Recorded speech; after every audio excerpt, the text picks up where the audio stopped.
Hey.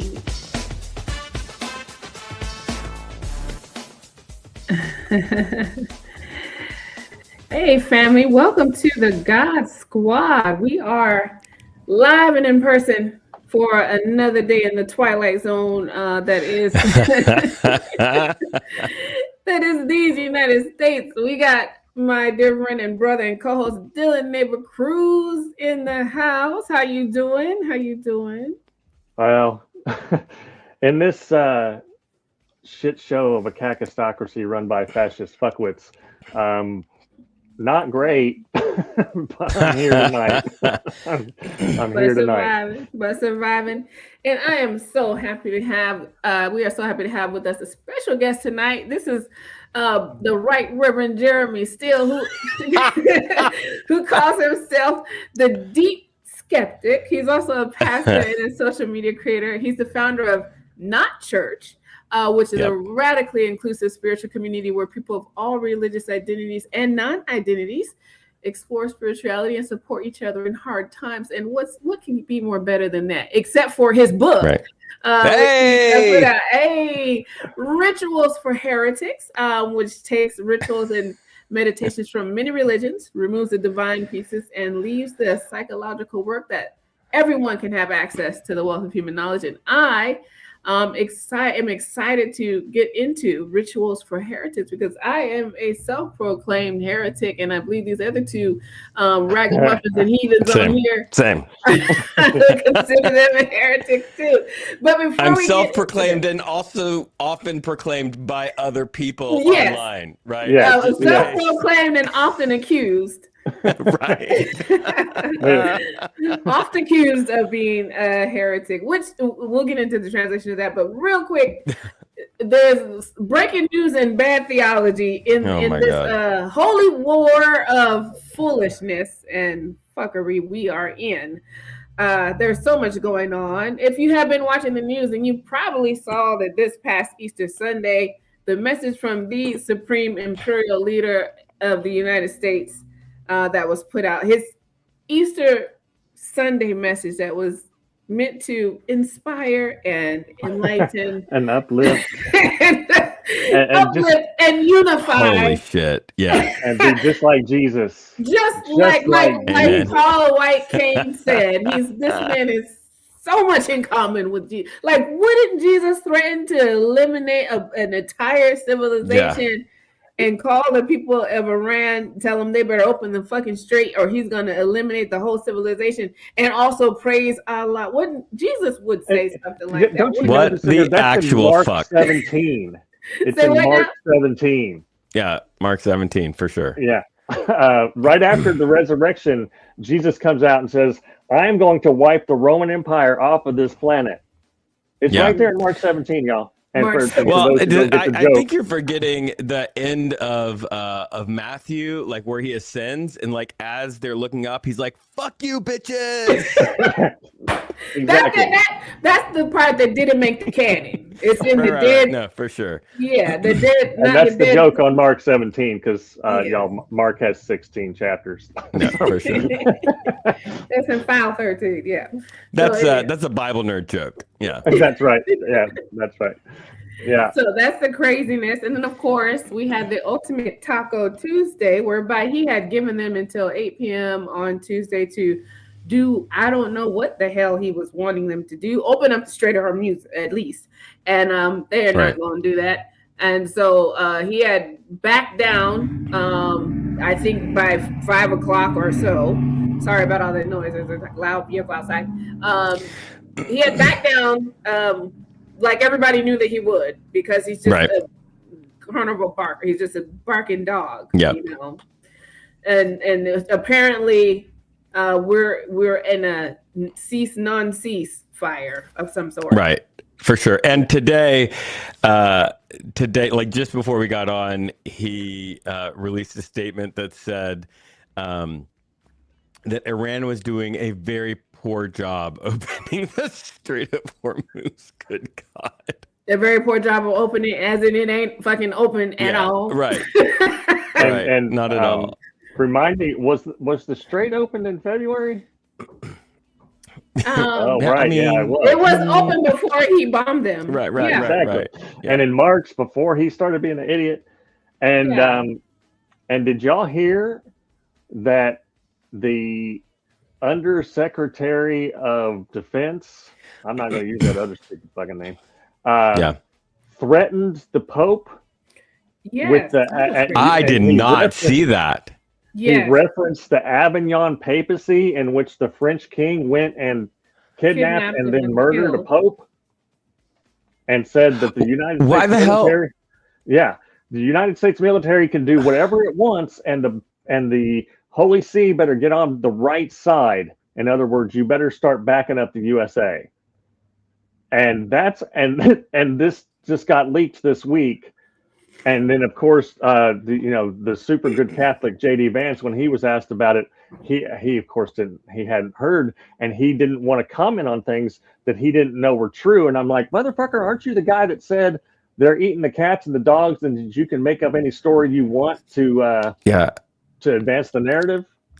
Well, and we've got I'm not a conspiracy theorist, just so you know. However, that's a statement that happens a lot. He was like the last person to touch the Pope before the previous Pope. Right? That is true. That is true. Man, what a way to go! He needs to go high five Donald Trump. I didn't say that. So the United States is now threatening the entire Catholic Church. Oh my God!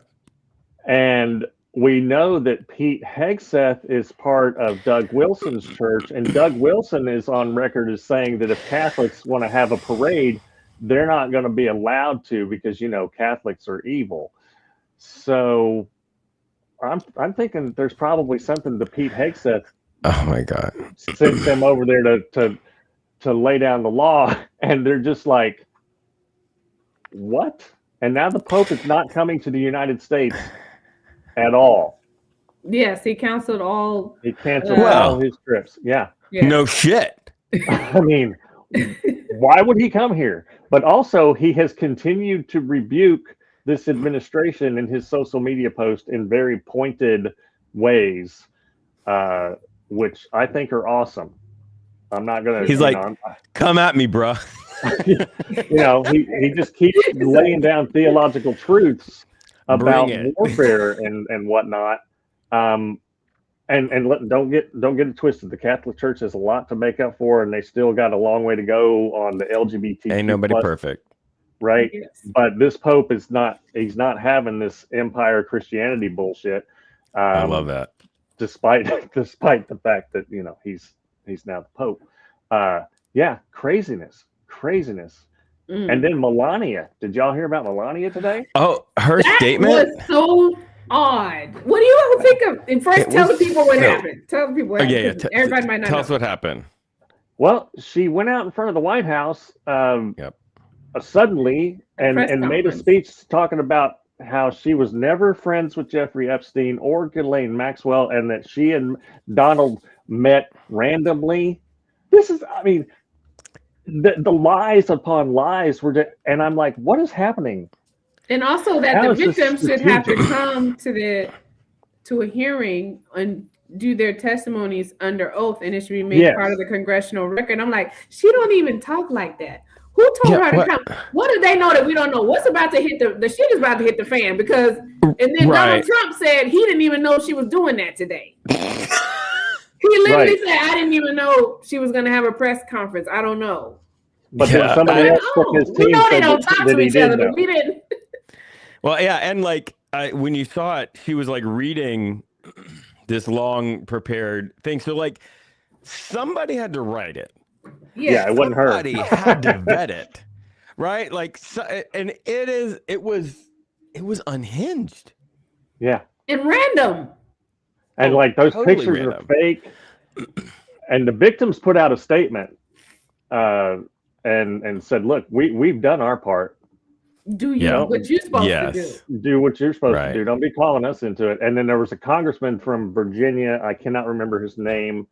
It sounds Southeast Asian. Is it like Mark Warner? Oh, no. Never mind. No. It sounds Southeast Asian. Which one? And what did and he he's say? like, if you got a story to tell, come and say it under oath before the House Oversight Committee.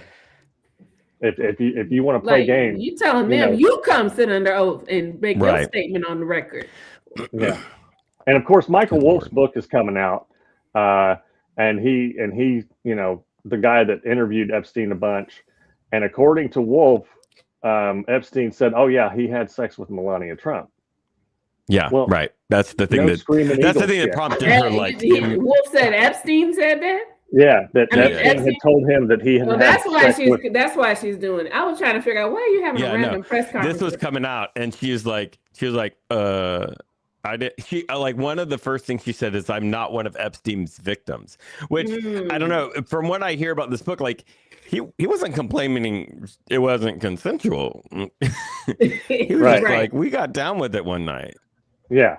So that's what she's trying to get out ahead of this book coming out. Well, there's something that she's trying to get out ahead of, and I'm just wondering, like, how is the lie strategic? Because the pictures are there, everybody's seen them. Now there have been some fake pictures, but there are pictures that are verifiably real, and there's that email. You don't give. I don't have random acquaintances that I suddenly give nicknames to and send them emails with their nicknames. Right. No, that's not a thing that happens unless you're tight with people. And at least not in my world. I mean, in my world, that's how it works. And like you said, there's real verifiable pictures out there. So for you to act like you don't have any connection, you don't know the guy, he's just some random friend of your husband. Girl, bye. Bitch, right. I mean, right. Well, and Dillon, we just met each other, so I'm just gonna give you a nickname so that we can. I'm gonna call you Dilly from now on. Right on. I mean, because that's how it works, right? We only, exactly. In New York, you casually meet people that are in the same social circles and shit. My friends, if you're running in the same social circles as Jeffrey Epstein, you're doing it wrong. I don't give a fiddler's fart. You're doing it wrong. Oh no, man, no. You're doing something wrong. Right? Yeah, you're doing something. Well, listen, I am excited to be talking to and to talk about the book. Rituals, or let me make sure I get it right. You're right. Rituals for Heretics. By the author and the skeptic pastor, Jeremy Steele. I want to get into but before we get into the book, I want to get into you, sir, the skeptic. Yes. Why do you call yourself the skeptic? Why is that the adjective that you want to apply to your name? We're all heretics. Skeptic. What are you skeptical about? Everything. So this is it's like a personality trait, really. Like I have always been a skeptical person and wanted to base my beliefs on data. Now I'm old. I grew up before the internet in a little town in the Alabama part of Florida. And so, Alabama, Florida. I mean, that all that part, right? I mean, most of it. Yeah. So, like, so I was in a mainline church, but down there it didn't really matter what was on the church sign, right? Like, everybody was evangelical, everybody was Baptist, basically, and so we just baptized babies in my church, and so, when I was younger, the people who had like graduate degrees, like pastors and stuff, like that was the data I had. And so I believed what they said. So I was 100% creationist, right? Because, when I asked them about it, that's what they said. And they gave me books and stuff. And so, but as I grew older and, was more exposed to different sources of authority, I changed my beliefs. And so I am deeply skeptical about everything, including God. Like, I don't know if God exists. There are some days that I feel like they exist, and some days that I feel less like they exist. But I'm also a pastor, so I feel like the tools that I've been given, the skills that I have, the training that I have, is to help people find religious beliefs and practices that work for them, and to be there with people in their life. And so that's the perspective on the world that I offer online. And I'll be honest, when I first started the skeptic pastor stuff, my undergrad is in speech writing, communication. So I was doing an article on it. So I spent a month watching, figuring out what was going on in TikTok, and and planned out 10 pieces of content that I was going to do to like get my data, write my article, and it was either after the first piece or the second piece, I had like 1,500 followers. Wow. 10,000 was really close behind that. And all of a sudden I was like, oh shit, like my bullshit is helping people. And, right. And I keep thinking that at some point, like people will get tired of my bullshit. We will max out at like the people who care, but so far it hasn't happened. And, yeah, my life is really weird right now. In a good way. Tell us about no church, or not church rather. What you I read a little bit about it at the top of the hour, but what is not church? Yeah, so Not Church is a spiritual community that I founded that grows out of like my social media stuff and my podcast on belief, and basically it's full of people that are interested in spirituality. But it's people of all kinds of religious identities and non-identities. There's Buddhists, there's Celtic mystics, there's atheists and agnostics and Christians. A common thread amongst most of them is that they've experienced significant religious trauma. They're not really interested in going to church, but they're interested in spirituality. And the whole Not Church name came along early on. Somebody said, this is like church. It's like all the things I miss from church. There's community. We talk about spiritual things. We are there for each other. But nobody's telling me I'm going to hell because I've got a tarot deck on my bedside table. And so that's what it is. It's very much like all of these beautiful parts of church, but everybody there has this posture of mutual respect and learning and exploration. But like somebody has a surgery, we know what time it is.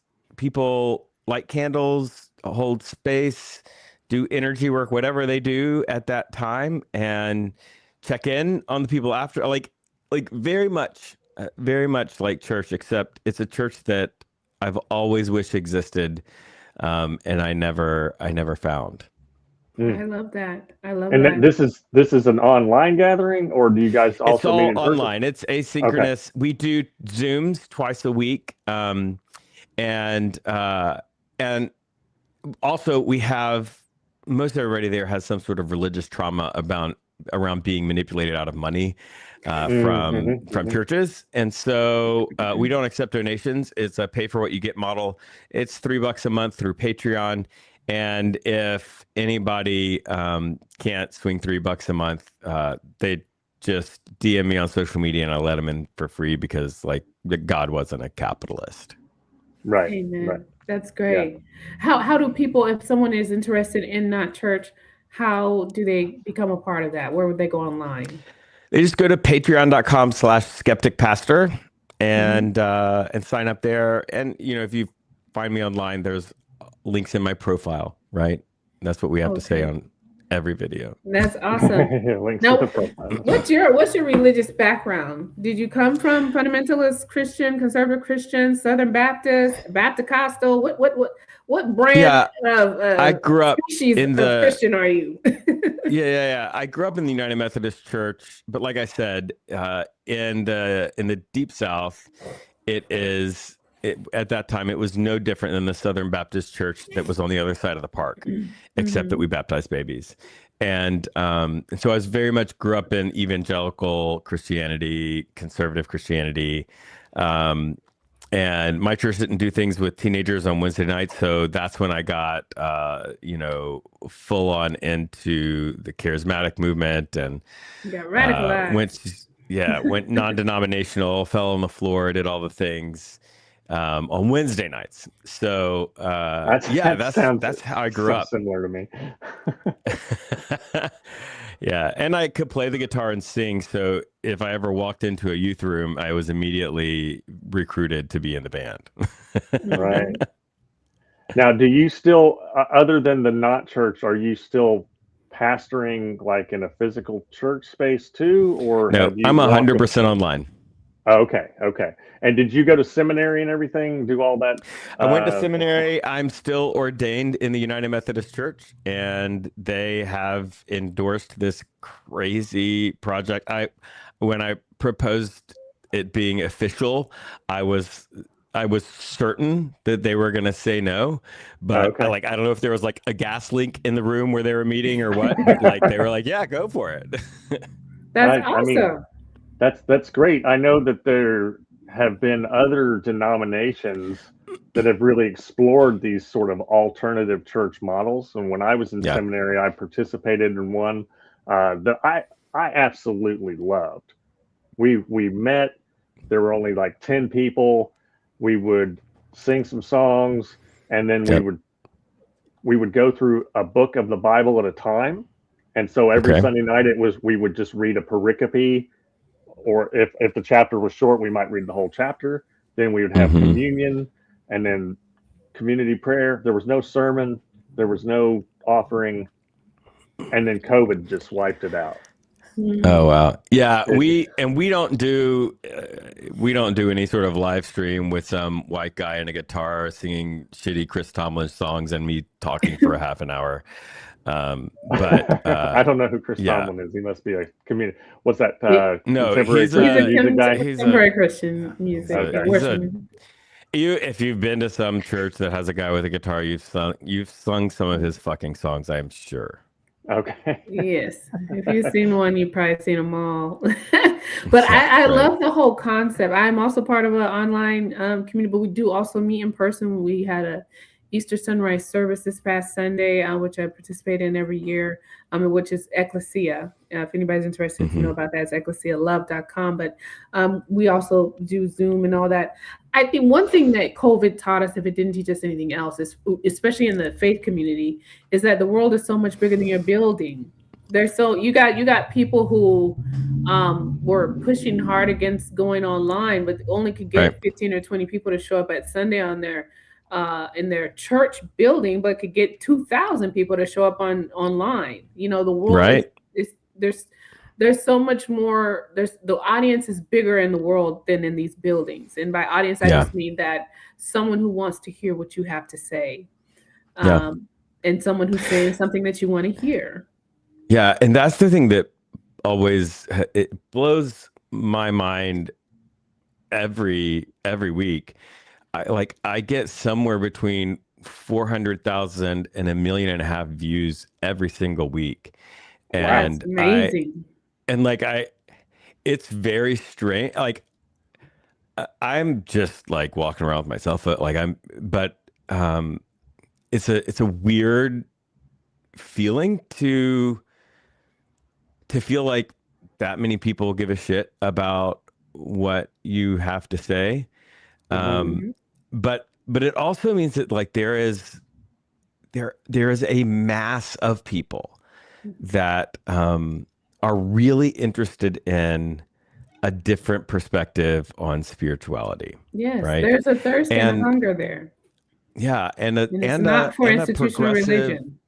Sure, and a progressive spiritual take on politics and current events, right? Those things people care about. Yeah, absolutely. Yeah. I mean, we've been doing this show for almost 2 years. Almost 2 years. Well, it'll be 2 years in July.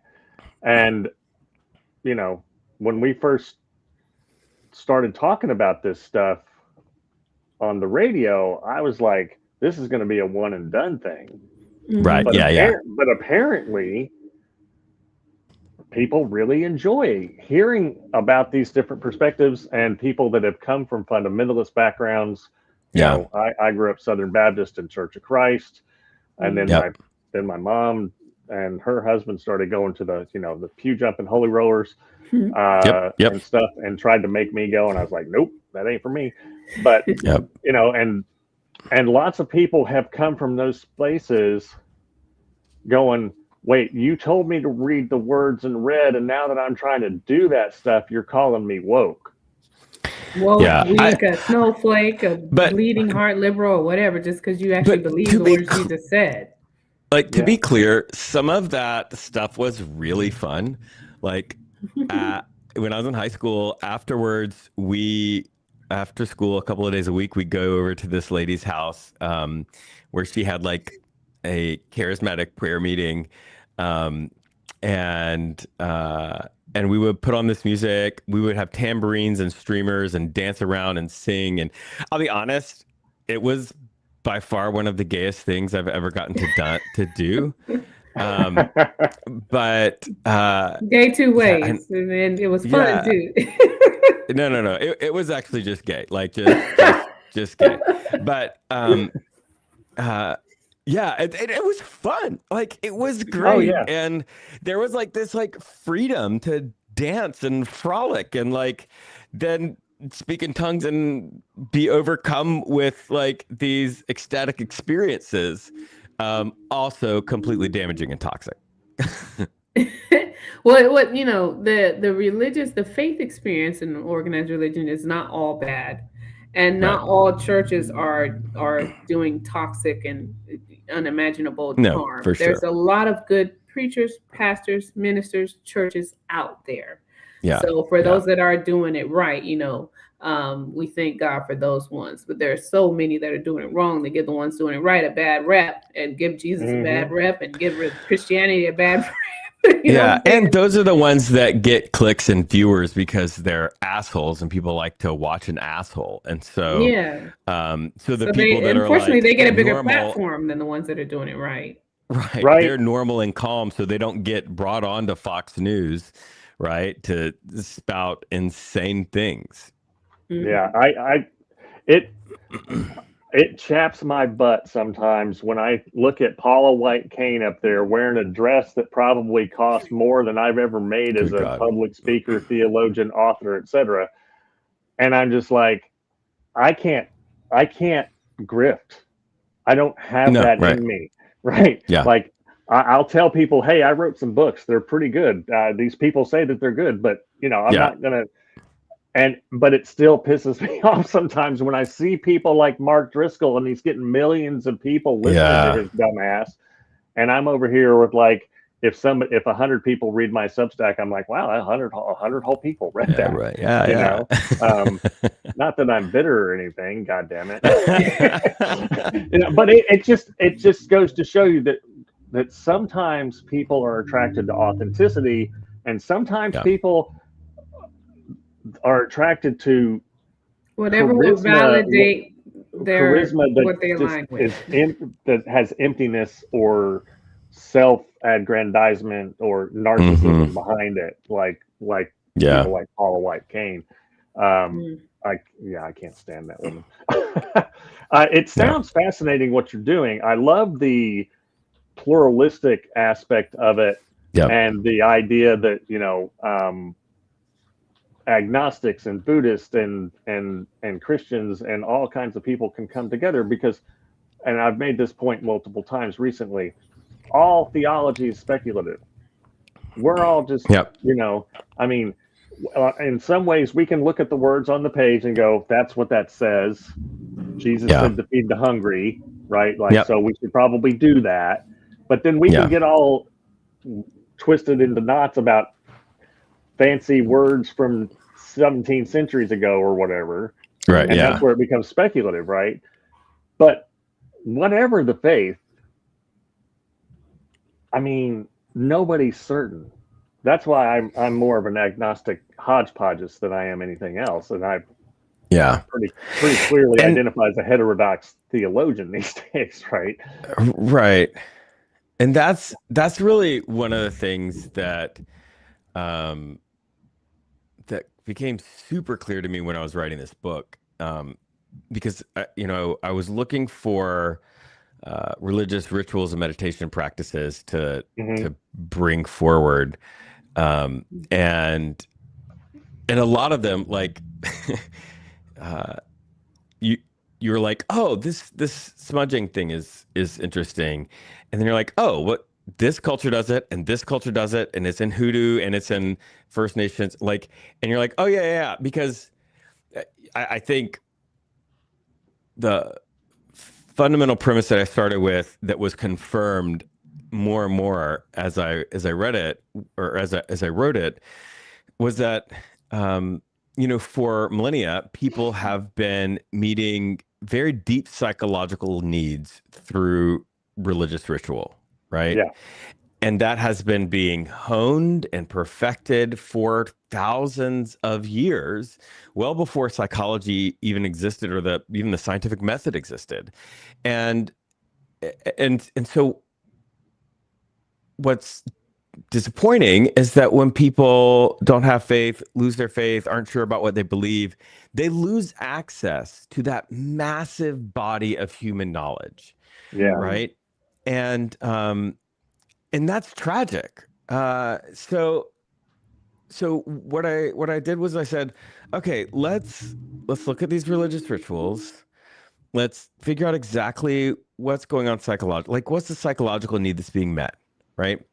And so let's take the divine part out, but keep the sort of methodology of the ritual intact. And the psychological work that it's doing intact, so that people can put whatever they believe or don't believe back into the ritual, and meet that psychological need. Because, and each chapter starts with a little description of where it came from religiously, and then it explains the psychology that's behind what's going on there. And when you start looking into the research, all of this is all of what's happening here is very fundamental, foundational psychology, right? For example, the smudging thing that I mentioned, that's the practice of taking dried herbs or something, lighting it on fire, letting the smoke sort of go through the house, and you actually walk through the house, and where there's bad memories, whatever, you say some things, you recall the memories, and you sort of go from room to room, and then you go back through and you say, I'm gonna, you sort of invite the opposite of that. I want this kitchen to be a place of feeding and whatever, and so you go through, but all of the movement, the power of the smell, the visual that you associate with the smoke, sort of taking things away, all of that does some really fascinating things psychologically, where a lot of those bad memories are stored in these emotion centers of the brain, and they get stuck there, and by doing this kind of thing, it begins to unlock that and process it. And move it from sort of one side of the brain over to the other side of the brain, which is the same kind of stuff that therapies like EMDR do in the therapeutic realm. And so, though it's not EMDR, right? It's the things that it produces in your brain are really beautiful things. And then the other thing that's really helpful about ritual, we also have meditation practices, but really things that's really interesting about ritual is things that are going on inside of our head. It's hard for us to just process with thoughts, right? We can spiral, we can ruminate, we can do all these things, but when you begin to bring them into your body, right? Touch things, feel things, say things out loud, light things on fire, throw things away. All of a sudden, this thing that you were spiraling on, you've got some handles to hold on to it with. And yeah, it's just really fascinating. People associate rituals with the church, with religious practices and things like that. In the interview I was with you on Heretic Happy Hour, I talked about reclaiming our time. I talked about reclaiming ritual, reclaiming what is spiritual, what is divine. Even when we think about what is divine, normally we're taking our cue from someone else or something else that has informed us, educated, programmed us, told us, dictated to us what is divine. Even we don't normally define that for ourselves, right? Yeah. We're getting that from the pulpit, from the preacher, from the mama, from the daddy, from the Bible, from the Quran, from wherever we're getting it from. Yeah. But we get to reclaim that. We get to reclaim that. I get to say that time with my children is divine. I get to say that the sweet potato pie that my mom made yesterday is divine. I get to say that when I write spoken word and speak that to people, and I get to impact their heart, their mind, and their soul with my words, that is divine. We really must reclaim what is sacred, what is ritual, and a lot of people will say, well, I'm not a spiritual person, but the same person that might say that will say, well, I got to get up and open up the curtains and turn on my music and light my candle. You are a spiritual person. Yes, right. Yeah. You do have rituals. You might not go to church, you might not take communion, but you got rituals, boo. Every summer and fall, you be cleaning out stuff and you going and get pregnant and see how you act around the house. You create some rituals real quick. It's in your subliminal and your subconscious. You know what I'm saying? It's just everyone has part of that being nature. Human. Yes. Right. Yeah. And we had. Go ahead. Go ahead, Jeremy. As you're saying that, it made me think of the book's in two sections. There's the ritual in the first half. The second half is like 12 different meditation practices. So like I have ADD. I am not good at concentration, attention, sitting still, any of that. And so when I first encountered meditation, when somebody told me how to meditate, like what I should do, like I sucked at it, right? Like these, like sitting quiet with my eyes closed and clearing my mind, that's a non-starter. I struggle so bad with that. Right. Yeah. But here's what I think is really interesting is that when you begin to look into all of the different modes of meditation that are practiced in a bunch of different religious traditions, you quickly find out that there are modes of meditation that match everybody's personality style, everybody's interests, the things that like get you going.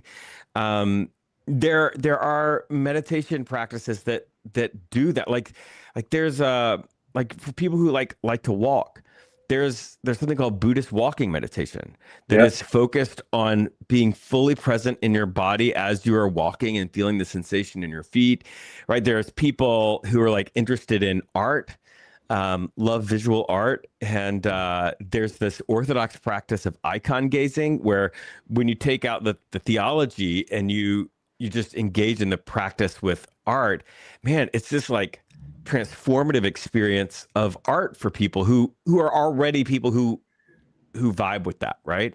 And so like I think it's like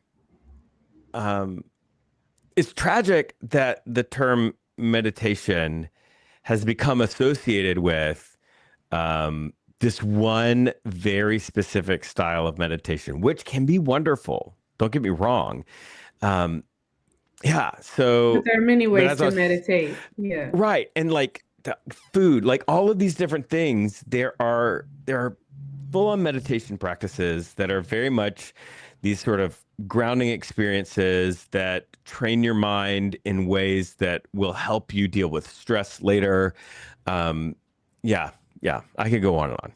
I wrote a whole book about it. One of our folks commented, J. Eric Thompson, I want to read this. It says, I supervised the pagan Wiccan service on base while deployed in Iraq 18 years ago. One of the first gatherings of the group featured the leader describing how each individual could construct their own altar. It was cool to see that approach, which differs substantially from my tradition, though the anthropology is not so different. And I love that. I do love that. One of the rituals in the book actually draws on that practice. And again, we don't call it, it's not an altar of any sort of divine thing, right? But it can be if you want to put that into it. But these like constructing of altars with we've got one that's like focused on nature things, and like you bring this piece in, and it when you bring things into the physical items into a space that matters, it brings memory, right? It brings a moment with it, and so these the practice of creating altars, it's profound. Has profound psychological effects because we will attach experiences, ideas, and memories to physical items. And so then when you bring those into a space where you regularly see that, right, it brings the power of that into your life in an ongoing way. We had Rabbi Danya Ruttenberg on here a few weeks ago to talk about her fantastic book. And today she put out a video, or at least I saw it today. And y'all know that picture of there's a big crowd of Nazis and everybody's doing the Sieg Heil except for that one dude who's like standing there with his arms crossed. I hadn't seen it, but I like the idea. I haven't seen that. Yeah. I can see it in my mind.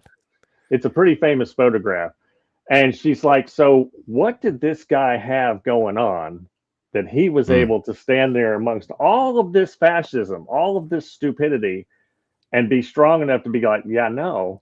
And she was talking about, look, you might not be religious, but you got to have something, some kind of ritual, some kind of something that you do to fill your cup. Because right now, we can't afford to be drained all the time.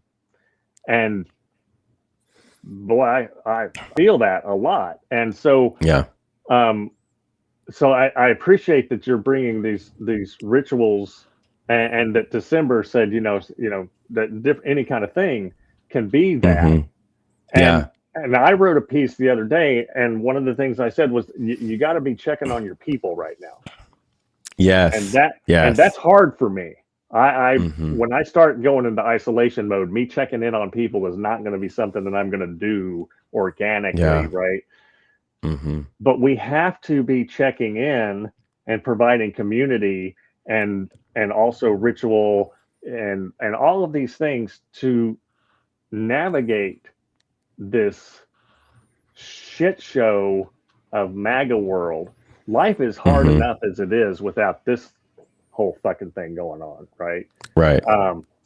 And when 25 years ago, I was taking Psych 100 or whatever. And this is how the fundamentalist mind thinks. So I'm going to show you how Dillon used to engage in fundamentalist fuckwittery. The professor said that she wanted us to sit and meditate and then like journal about the experience or whatever. And my immediate thing was to tell this professor, hey, I'm a Christian. I don't want to be engaging in any weird Eastern religious practices or whatever. And this was an online class. You could be opening yourself up to a demon. Right, exactly. That's what I was told about meditation. No lie, like that's what they teach you. If you do that, you are going to open yourself up to a demon. You could be possessed. Yeah, I could. Looking back on it now, like this was an online class, so all this took place like over email. But I can just imagine the professor going, "Oh fuck, not one of them," and just rolling her eyes when she read it. But when I was in seminary, we learned contemplative prayer. That's that's one of the meditation practices in the thing. And I too have a hard time sitting still. So what I did was I set my timer on the app, the Centering Prayer app, right? And go ahead. And I set it for 3 minutes. Yep. And then the next day I set it for 4. And then I would set it for 6.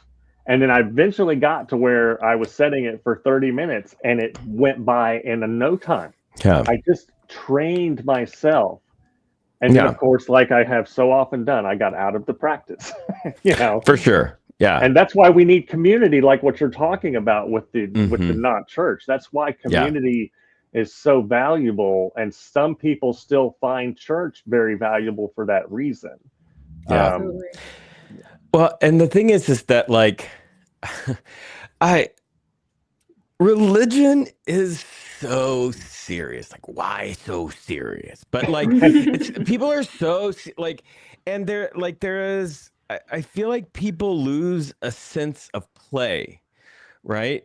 And especially when I was growing up, like, oh, what if a demon comes in? Like all of this shit, like got to read Frank Peretti's books and oh my God, yeah, all of that, right? But one of the things that is fun about something like this book is that since I take the God part out, like no hangups. You just get to play. You get to play around, like go burn some smoke and walk around your house. See if that works, if that does it for you. Right? Like go cook some food that your grandfather used to love and sit around and have stories about your different relatives over the food that they love. Like whatever it is, like go fucking look at art or walk really slowly in a park and like you can play, you can have fun. And if it doesn't work for you, fine. Don't ever do it again. But you might like attempt centering prayer for 3 minutes and be like, that was cool. I think I'm going to keep trying that. Yeah. And that's like I said, like there's no reason to not have access to all of this human knowledge just because you're hung up on whether it is God or the goddess or whatever the fuck it is. Like just let's get over that and just have fun and put whatever God stuff you want to put into it. It's fine. Well, and here's the thing too. A lot of Christians, especially, will be like, "Did you hear what he said? Just have fun. No. This is serious." Listen, the issue I have primarily with Christianity, because that's my background, but with any religion that does this, is the arrogance of religion. Oh, yes. The arrogance of religion that says that doing yoga and doing meditation, like I'll just put Christian because that's the background that I have. Yoga and meditation to open up portholes to the devil and that. Are you be for real? Because let me just go. It's always the way we do it is the right way, and the way everybody else is doing it is pagan and wrong and sinful. You're gonna go to hell. How is meditation a bad thing? Just because they don't do it like you? Because the scriptures that I read, I'll give you a couple. Psalms 1:2-3. Delight is in the law of the Lord, and who meditates on his law day and night. Joshua 1:8. Keep this book of the law always on your lips and meditate on it day and night. Psalms 119:15. I will meditate on your precepts and fix my eyes on your ways. Philippians 4:8. Finally, my brethren and brothers and sisters, whatever is true, whatever is noble, whatever is right, think, or in other words, meditate, ruminate on these things. Psalms 145:3. I remember the days of long ago. Girl, you're pulling out all of your Bible memory cards right on all your. I'm reading it on all your works and consider. And finally, this one, which a lot of people know, Psalms 19:14. Let the words of my mouth and the meditation of my heart be acceptable in thy sight, O Lord. Why is it that whatever we do it is okay, but whatever way y'all are doing it, you're going to hell, you're gonna burn up. Right. You better get right, church. In Jesus' name, that's the problem. This is it's the arrogance of it. It's like we have our little rituals. You act like you don't know Christ, you don't believe Christ, and somebody's trying to explain to you about Jesus Christ and communion, and a virgin got pregnant by a spirit and had a human baby, and an angel came down and told her, "Don't be afraid," and told Joseph, "She didn't cheat on you. This baby is from God. They ain't not out here. She ain't for the streets. It's the Lord that put the baby, and also you need to drink the blood and eat the flesh." And remember me, that's why they use. Why is it that don't sound crazy? Christians were literally eating babies. But that's the arrogance. Thought they were eating babies. Yeah, that's the arrogance, right? Because to somebody else, they might be like, "Did y'all hear what this crazy woman just said? She said, eat the flesh and drink the blood, and a virgin had a baby. The virgin didn't have no baby. She was out there in the streets and blamed it on the Lord." You know what I'm saying? And so it's just like, it's like our rituals, what we believe in and cannot prove, Okay, because faith is the substance of things hoped for and the evidence of things not seen. So believing all this stuff we believe, the Noah's Ark and Elijah and Elisha and Moses and the parting of the Red Sea, this is all by faith, and we can't prove not one stitch, not one jot, not one tittle of it. Can't prove none of it. But for some reason, the arrogance of religion, and especially Christianity, that says all the shit I believe is real and true, and that shit you believe, that ain't real. That's not true. You're going to hell. And I'm like, I was like, fuck y'all. And it's dangerous to even really engage thoughtfully with it. Like, you're going to hell. I don't want to hear any of that bullshit because I don't want to go to hell too, just by hearing it. Just by listening. Actually, and this is one of the things I was listening to you. That's what gets on my nerves about Christians. It's just, but just believe what you believe and mind your fucking business. Yeah, goddamn. Like, it's one of the things I love about this not church community, because there's all of these people who believe all of this different stuff, and they are playing with each other. I mean, not like that, but I mean, maybe, I don't know. I'm not here to judge I'm not here to kink shame anybody, but like, they're playing with all of these ideas and learning from each other, and like saying, like, I'm not a Satanist. Like, I don't believe that, but that idea that you just shared, that's the real shit. Right. Yeah. And I don't know. And I feel like to be honest, that community is the only place in the world that I ever experienced. I've never had to moderate it. I've never had to boot anybody. And nice. Yeah, and like, I don't know why the fuck can't Christians be like that? Like, because they're too busy trying to be right. They're too busy trying to be better. They're too busy trying to be superior. They're too busy not being like Jesus. Because I'm going to tell you about Jesus. Jesus had so many interfaith interactions in the scripture where he blessed, healed, served, and didn't compel anybody to convert to a goddamn thing. Okay, the woman at the well, days and fasted to pray. Yes, the woman at the well, the woman with the demon-possessed child, the woman that said even the dogs get the crumbs. He's like, you know what, you're right, boo. You know what I'm saying? He didn't compel them to go back and do whatever it is you've been doing. Right. You know what I'm saying? You ain't got to do nothing different.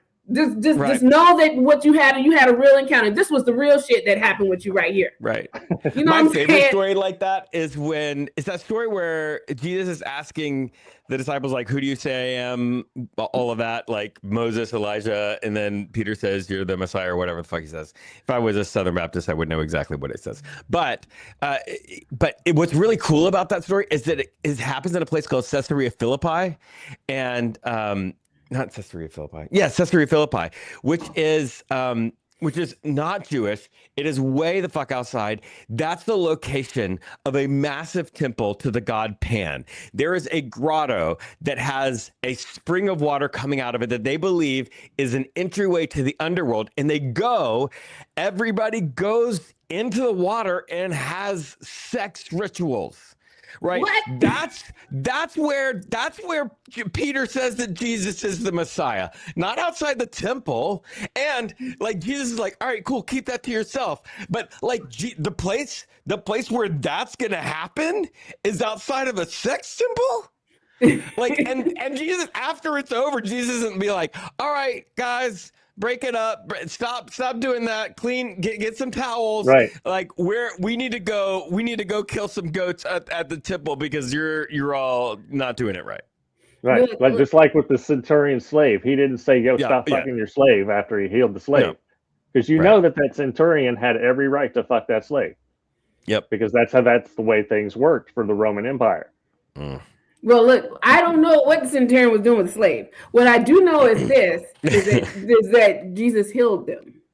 Okay? Exactly. That's what we do know. He didn't rebuke the dude. He didn't do that. I do know that Jesus dealt with the woman at the well justly and kindly, without condemning, judging, sending her to hell like all these Christians. Right. Christians love directing traffic to heaven and hell like they gotta say so. Ain't gotta say so.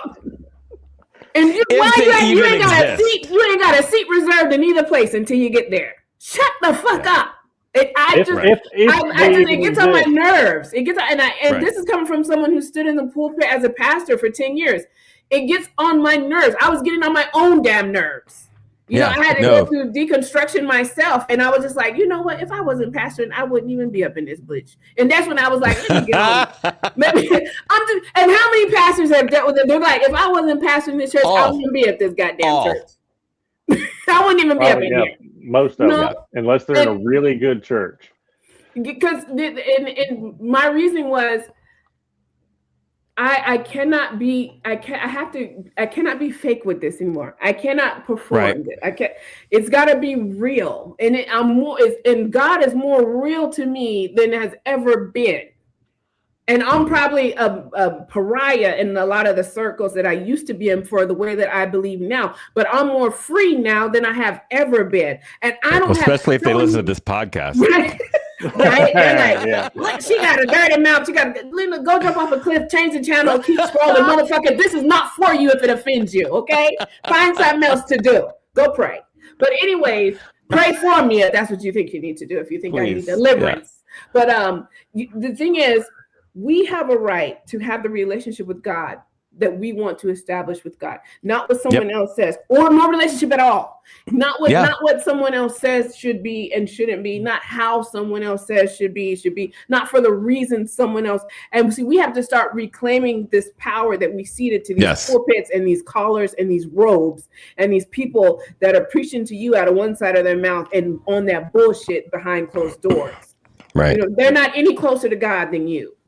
They're not any closer to the truth than you. They're not any more divine than you. They're not any more perfect. They're not any more holy. And they could put on their pants and take off their pants and go play in rush hour traffic just like the next person. Right. You know what I'm saying? If you think you're better than someone else. And that's my pet peeve with most religions is how dare you judge what someone else says is sacred? How dare you try to discredit someone else's prophet? How dare you try to discredit someone else's sacred holy text? Fuck you. Right. And the horse you rode in on. You don't get to disqualify someone else's God, someone else's prophet, someone else's holy text. Why don't you just mind your own fucking business that pays and saves you, so you say? Right. Yes. Yes. Yeah. When I was in Mexico in 2006, I would go into Catholic churches and just sit quietly or pray, and I would cross myself. And somebody was like, "Are you Catholic?" And I was like, "Nope, but it's a sacred space to them, so it's sacred to me." Yeah, it ain't hard, y'all. It's literally not hard. But as soon as people start weaponizing their faith, then I'm peace out. You go. Yeah, we're done. Go be done. Remind us of the name of the book again before we get to the word on the street. Rituals for Heretics. Rituals for Heretics. Rituals for Heretics. Y'all go check it out. Pick it up. It releases on April the 14th. Get it on Amazon, and I'll get somewhere between 5 and 10 cents off of it. If you want a signed, personalized copy right now, you can go to my website. I'll get actual money. skepticpastor.com/rituals. You can buy one there, but really, we know that you're not going to, and you're going to go to Amazon, and that's fine. And real quick, before we get to word on the street, this word heretic, it gets a bad rap. I posted about it earlier this week. It gets a bad rap because of the way people use it and weaponize it. But the Greek word just simply means able to choose, one who chooses, one who diverges from the organized thought of a thing. And if someone accuses me of being a heretic, I'm gonna say, damn right, I have my own mind. I'm able to choose. I'm not just led around like a sheep that can't read, study, and research for myself. You're damn right. I don't have to trust that everything is the truth just because it came over a pulpit from someone that was in a robe and a collar. Damn right. I'm done inheriting beliefs. Thank you. Say it again for the people in the back. I am done inheriting fucking beliefs. We need an order right there. I'm done. We need, amen. That's what I got. I'm done inheriting belief. You don't get to pass. And also with that belief, you don't get to pass on your trauma. You don't get to pass on your tradition. You don't get to pass on your misogyny, your racism, your homophobic, xenophobic, bigotry, all that, because all that is tied up in that stuff that they pass down to you and telling you who to love and who to hate and who your enemy is, instead of telling you that God created and loved us all. You can have all that shit. And you could also have the arrogance and the hubris that says everything I believe is truth and everything you believe is a lie. You're a lie and the truth is not in you. And if you think that God is so small that he can just be contained in your prophet and in your scripture, in your Bible, and especially the King James Version, something is wrong with you. Grow the fuck up, read a book or two or three, and mind your own damn business. Believe what you want to believe and let people believe what they want to believe. And quit trying to elevate yourself over other people just because you think your prophet, your scripture, and the way you believe is the truth. The world is bigger than you, and God is bigger than your religion. Yes. Amen.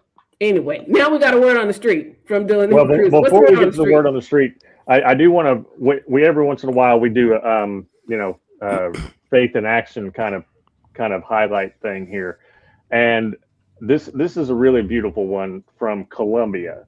Colombia's highest ranking Catholic official spent Maundy Thursday. Was it Maundy Thursday? I believe it was Maundy Thursday. Washing the feet of transgender sex workers in Colombia's red light district and calling for empathy and compassion. He didn't condemn them. He didn't say y'all shouldn't be sex workers. He didn't say y'all shouldn't be trans. And I love the fact that he did this when the Pope is still saying, the teachings on LGBTQ plus are not going to change anytime soon. My dude, they need to. Let's talk, Leo. But this is a beautiful example of somebody living out their faith in a very red letter way, which I can truly appreciate. So let me just get his name right.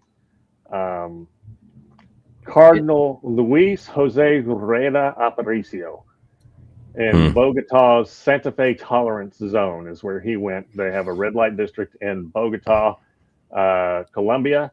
And he was washing their feet. And the trans women, some of them were interviewed by the news, and they said, I felt so loved, I felt seen, I felt appreciated. And that, friends, is how you do it. As our good friend Keith Giles said, if the person that you say you're loving don't feel the love, then you're not doing it right. You'll reevaluate whether or not it's love. That's right. But the word on the street, this goes out to Pete Hegseth and all those zealots for violence, and it comes from theologian Walter Wink. We can easily kill oppressive rulers, but doing so makes us killers. We want to believe in a final violence that will this last time eradicate evil and make future violence unnecessary. But the violence we use creates new evil, however just the cause, inculcates the longing for revenge and for what the losers call justice. And they will have learned from our example how to use violence more efficiently. Violence can never stop violence because its very success leads others to imitate it. Yes. He goes on to say, the removal of nonviolence from the gospel blasted the keystone from the arch, and Christianity collapsed into a religion of personal salvation and an afterlife jealousy guarded by a wrathful and terrifying God. The whole system carefully managed by an elite core of priests with direct backing from secular rulers now regarded as the elect agents of God's working in history. And that comes from Engaging the Powers. My copy's falling apart, by Walter Wink. I took a peace theology course when I was in seminary, and this was one of the books that I read. That is the word on the street. Our guest tonight, Jeremy Steele.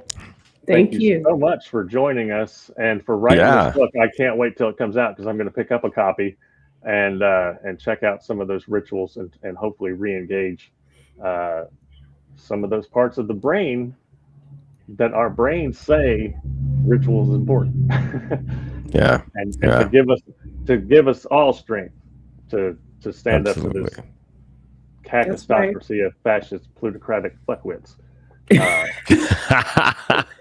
All that. Tell people again where they can get in touch with you, where they can get your book, and also where they can connect with Not Church. Yeah, I am Skeptic Pastor on Facebook, Instagram, YouTube, TikTok. You can get a signed copy of my book at skepticpastor.com/rituals. But the thing that I love the most is not church. And you can be part of that community by going to patreon.com/skepticpastor. It's $3 a month. But if you can't swing $3 a month, just DM me on social media. I'll get you in there for free. All right. We love it. Thank you for joining us. Thank you for writing the book. Absolutely. You guys, Thank it you drops so April the 14th, Rituals for Heretics. And it's all right. Go ahead and call. I'm gonna give me a T-shirt made. This says yes, I'm a heretic. Go ahead and be feel free to think for yourself. It's all right. Thank you, Jeremy Steele, for joining us, and also always my fearless and fuckwittery beating down Dillon Naber. Thank you. Be well, y'all. Go with God or not. That's up to you. Have a great week, and we'll see you back here Wednesday on Tell Me Everything with John Fugelsang, and back Thursday on the God Squad. Thank you for tuning in. And we'll have Dr. Matthew Taylor next week to talk about his book, The Violent Take It by Force, about Christian nationalists, Christian supremacists, etc. So make sure you tune into that. Like, subscribe, and share.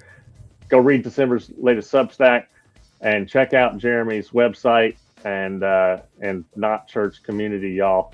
We need connection more than ever. All right. Take care.